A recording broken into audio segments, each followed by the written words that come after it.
한겨레가 간만에 홈런을 쳤습니다. 여론조사 업체 STI와 손잡고 대선 지지도 예측 서비스 예측 63 대선을 시작했는데 지난해 12월 4일부터 4월 14일까지 중앙선거 여론조사 심의위원회에 등록된 엄청난 수의 여론조사를 종합한 첫 결과는 이렇습니다. 가상 3자 대결인데 역시나 이 전 대표의 압도적 지지세를 볼 수 있는 대목입니다. 또한 오늘자 조원 CNI 조사에서는 이재명 전 대표는 3자 대결에서조차 50%를 넘는 기록적인 지지율이 나오면서 대세론을 굳히고 있습니다.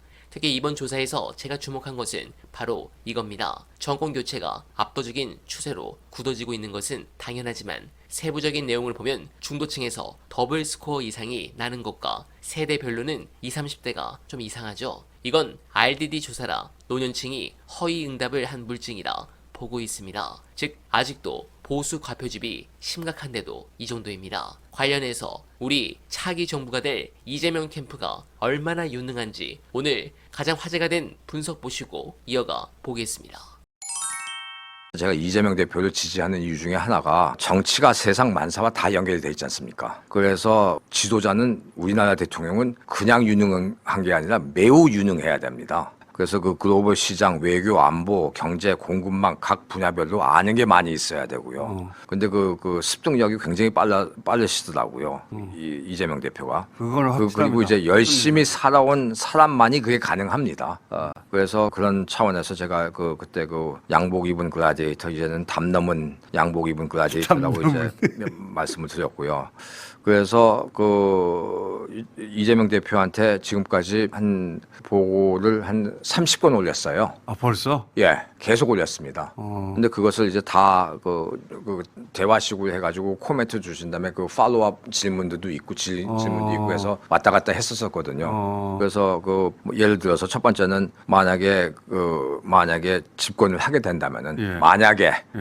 하게 된다면은 금년 말까지 참석급이 참석하는 국제 회의가 5개 내지 7개가 될 수가 있다. 예. 그러니까 우선 유엔 총회가 있고 9월 달에 예. 9월 달에 유엔 총회 말을 제가 이렇게 말씀을 유엔 총회가 있다고 하지만 9월 달에는요. 15개 안보리 상임 이사국 중에서 우리가 의장국입니다. 그러니까 우리가 회의를 진행시켜야 돼요. 그러니까 그 그림은 좋아지겠죠. 누가 우리나라 대통령이 가서 그 회의를 진행시킨다는 게. 그게 끝나고 난 다음에 캐나다에서 G7 회의가 있고 이거는 뭐 가도 되고 안 가도 되고 그건 좀 신중하게 검토해 볼 필요가 있지만 그러고 난 다음에 나토 회의가 10월 24일부터 25일에 열리고 10월 31일은 에이펙 경주에서 에이펙이 있습니다. 에이펙에서는 이제 이시바 총리부터 시작해가지고 트럼프 대통령 그리고 푸틴, 시진핑 대통령이 다 오게 될 텐데 여기서 우리가 외교 현안들을 많이 풀어야 됩니다. 많이 해결해야 됩니다. 그리고 이제 10월 30일 그렇게 있고 그리고 이제 11월 첫째 주에는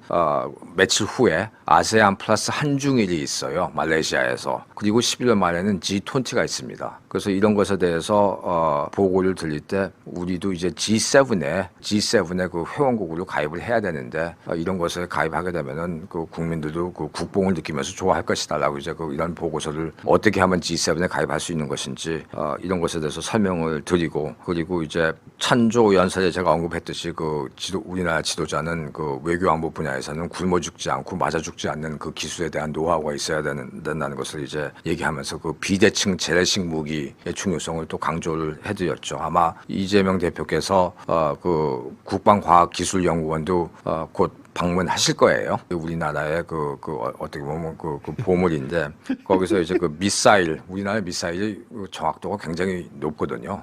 그래서 현무 4나 현무 5 같은 거. 이미 일을 많이 하고 계시네 지금. 그리고 사장님. 인공 눈 귀를 판독 기능이 있는 인공위성하고 드론하고 이번에 우크라이나 전쟁에서 AI를 탑재한 드론하고 핵 추진 잠수함하고 레이저, EMP탄 이런 것에 대해서 중요성에 대해서도 이제 이 대표님한테 보고를 계속 드렸고, 세 번째는 이제 그 공급망에 대해서 말씀을 드렸는데, 이게 결국은 미국의 공급망과 중국의 공급망이 이렇게 생길 것인데, 그래서 그 해양 세력인 미국과 일본과는 굉장히 긴밀한 관계를 가져야 된다. 그리고 이제 그 북극 항로를 개척하려는 거기에 올인하는 러시아하고도 역시 그 긴밀한 그 협조를 해야 되고, 그리고 그랬더니 이제 국방으로 얘기가 거기서 나왔구나. 예. 예. 그래서 그 일본하고의 관계에 대해서도 이제 질문을 하셨길래 아주 뭐 쉽게 설명을 했죠. 그 조슈와 사츠마가 협력했듯이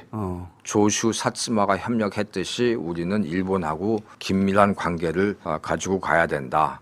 그래서 그 구체적으로 예를 들자면 우리가 그 K 방산 차원에서 그 무기를 수출 많이 하는데 일본이 부품 소재가 많다. 그러니까 그것을 우리가 그 일본하고 협상해가지고 그런 것을 또 사용할 수 있는 방법도 있어서 그 일본하고 관계는 그렇게 그 갖고 가야 되고, 러시아 같은 경우는 전쟁이 끝나면은 이제 그 EU나 미국 기업들이 못 들어가고, 푸틴 같은 경우는 지금 한국 기업들한테 기대가 크거든요.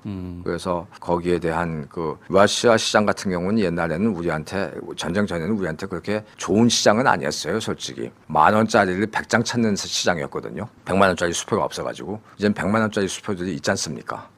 그래서 그런 것을 말씀을 드렸고, 기술 분야에서는 4가지 분야에 집중해야 된다고 말씀을 드렸어요. 보고서를 올렸습니다. AI, 퀀텀, 그러니까 양자 컴퓨팅하고 6G하고 반도체, 이 분야에서 우리가 톱 클래스까지 올리지 않으면은 이게 선진국과 개도국이 나눠지는 것처럼 거기서 이제 중요한 이슈들이기 때문에. 네, 공감합니다. 귀가 호강했습니다. 그러나 반대로 3년 동안 무속에, 천공에, 건진 소가죽에 이런 수준 낮은 인간들이 집권한 시간 동안 너무 힘들었던 순간들이 떠오릅니다. 정말 다시는 저런 무지한 자들이 권력을 잡을 수 없도록 해야 합니다. 그런데 그 순간이 다가오고 있습니다. 이재명이 대통령이 될 수밖에 없는 이유는 간단합니다. 그는 대한민국의 미래를 그리지만 다른 국짐 또는 비명계 대선 주자들은 이재명이 대통령이 된다면 이라며 오로지 물어뜯기만 하고 있습니다. 즉, 현 국제 상황과 대한민국의 상황은